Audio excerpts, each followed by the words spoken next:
Magandang umaga, mga igan na bulabog ang isang ospital sa Dumaguete City. Ba isang lalaki kasi umakyat sa bubong, bitbit ang kanyang bagong silang na sanggol.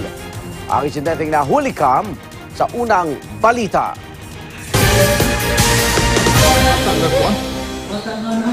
Naigid lang.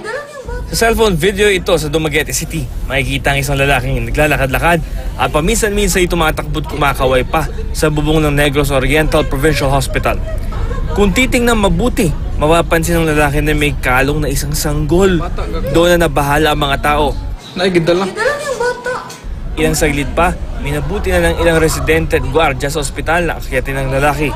Pero nang makita sila ng lalaki, nagtatakbo siya palayo. Buti na lang at maaga pa mga responde, agad siyang nahuli at nasagip ang sanggol. Ayon sa uploader ng video, ama pala ng sanggol ang lalaking umakyat sa bubong ng ospital dahil nakita malungkot ang asawa matapos manganak. Inakala raw ng lalaki na patay na ang kanyang anak. Sa sama raw ng loob, kinuha niya ang sanggol, umakyat sa bubong ng ospital at nagtangkang tumakas.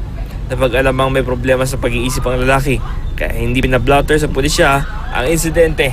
Para sa unang balita, Bam Alegre reporting.